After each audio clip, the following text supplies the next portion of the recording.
Welcome to fats about AP. నేను లక్ష్మణ్. జగన్మోహన్ రెడ్డి గారి ప్రభుత్వ వైఖరి ఎలా ఉంటుందంటే, చెల్లికి చెయ్యాలి మళ్ళీ మళ్ళీ పెళ్ళి అన్న సామెతకు బాగా వర్కౌట్ అవుతుంది. ఎందుకు అలా అన్నానంటే, తప్పనిసరిగా అనాల్సిందే. ఎందుకంటే జగన్మోహన్ రెడ్డి గారు ఏది వద్దంటే అదే చేస్తారు, ఏది చేయకూడదంటే అదే చేస్తుంటారు, ఏది చేయకూడదంటే అదే పదే పదే చేస్తడం ఆయనకు అలవాటుగా పరిపాటిగా మారిన పరిస్థితి ఉంది.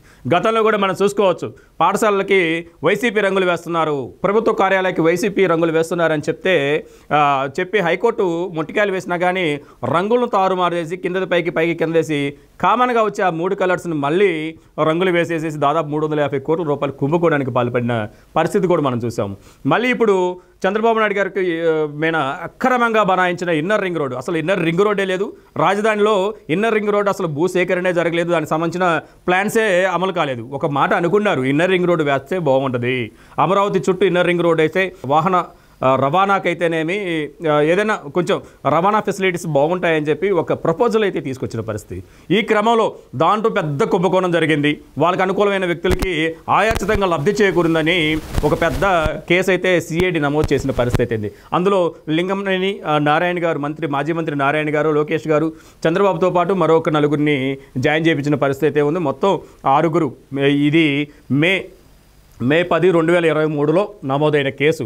ఈ కేసులో ముద్దాయిలుగా ఉన్న వాళ్ళందరూ హైకోర్టు ముందస్తు బెయిల్ ఇచ్చింది. అరెస్ట్ చేయకూడదని ముందస్తు బెయిల్ ఇచ్చింది. దీనిపైన తదుపరి విచారణ జరపవచ్చు. ముందస్తు అయితే బెయిల్ ఇచ్చింది. కానీ దీన్ని సవాల్ చేస్తూ నవంబర్ నెలలో ఆయన, అంటే 2020 నవంబర్లో ఏపీ ప్రభుత్వం స్పెషల్ లీవ్ పిటిషన్ అయితే వేసింది, వీళ్ళ యొక్క బెయిల్ రద్దు చేయాలని చెప్పి. అప్పుడు సుప్రీంకోర్టు అది చెల్లుబాటు కాదు, కొన్ని పరిణామ క్రమాల్లో భాగంగా ఈ ముందస్తు బెయిల్ని హైకోర్టు ఇచ్చిన తీర్పుని మేము వైలేట్ చేయలేము అని చెప్పి ఆ పిటిషన్ను కొట్టివేసిన పరిస్థితి అయితే ఉంది. అయితే తిరిగి మళ్ళీ చంద్రబాబు నాయుడు గారికి ఈ మధ్యకాలమే హైకోర్టులో ఇన్నర్ రింగ్ రోడ్డు కేసులో పీటీ వారెంట్ అయితే ఇష్యూ చేసిన పరిస్థితి అయితే ఉంది. దీన్ని సవాల్ చేస్తూ హైకోర్టులో వేసిన బెయిల్ పిటిషన్కు ముందస్తు బెయిల్ ఇస్తూ హైకోర్టు నిర్ణయం తీసుకుంది. కాకపోతే ఈ నిర్ణయం తప్పులు తడగ్గా ఉంది, హైకోర్టు ప్రలోభాలకు లోనైందని చెప్పి హైకోర్టు మీదనే ఆరోపణలు చేస్తూ సుప్రీంకోర్టును ఆశ్రయించింది జగన్మోహన్ రెడ్డి ప్రభుత్వం. స్పెషల్ లీవ్ పిటిషన్ వేసి చంద్రబాబు గారి యొక్క హైకోర్టు మంజూరు చేసిన స్పెషల్ ముందస్తు బెయిల్ను రద్దు చేయాలని చెప్పి కోరటం జరిగింది. అయితే గతంలో నవంబర్ నెలలో గత ఏడాది నవంబర్ నెలలో దీని తాలూకా ఏదైతే ఇన్నర్ రింగ్ రోడ్డు కేసులో నిందితులుగా ఉన్నారో వారందరికీ హైకోర్టు ముందస్తు బెయిల్ ఇస్తే అప్పుడు కూడా మీరు వేశారు, ఒక పిటిషన్ వేశారు, కానీ దాన్ని కొట్టివేయడం జరిగింది.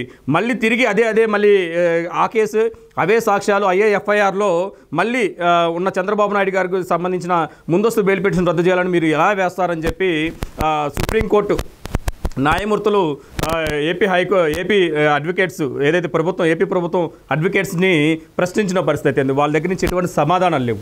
ఎందుకంటే ఒకే కేసు, ఒకే ఎఫ్ఐఆర్, ఒకే సాక్ష్యాలు, దాంట్లో ఉన్న ఒకటే సత్యాలు, ఇవన్నీ ఉన్నప్పుడు గతంలో పోయిన ఏడాది నవంబర్లో నారాయణ గారికి అయితేనేమి, వాళ్ళ కుటుంబ సభ్యులకైతేనేమి, లింగంనేని కుటుంబ సభ్యులకైతేనేమి, దీనిపైన ఎవరైతే ఉన్నారో నిందితులుగా అభియోగాలు మోపబడ్డాయో వాళ్ళందరికీ హైకోర్టు ఇచ్చిన బెయిల్ పిటిషన్ రద్దు చేయడం కుదరదని సుప్రీంకోర్టు చెప్పినప్పుడు మళ్ళీ చంద్రబాబు పైన ఉన్న ముందస్తు బెయిల్ పిటిషన్ రద్దు చేయాలని చెప్పి మీరు ఎలా కోరుతారని చెప్పి న్యాయమూర్తి అనేక ప్రశ్నలు సంధించిన పరిస్థితి ఉంది.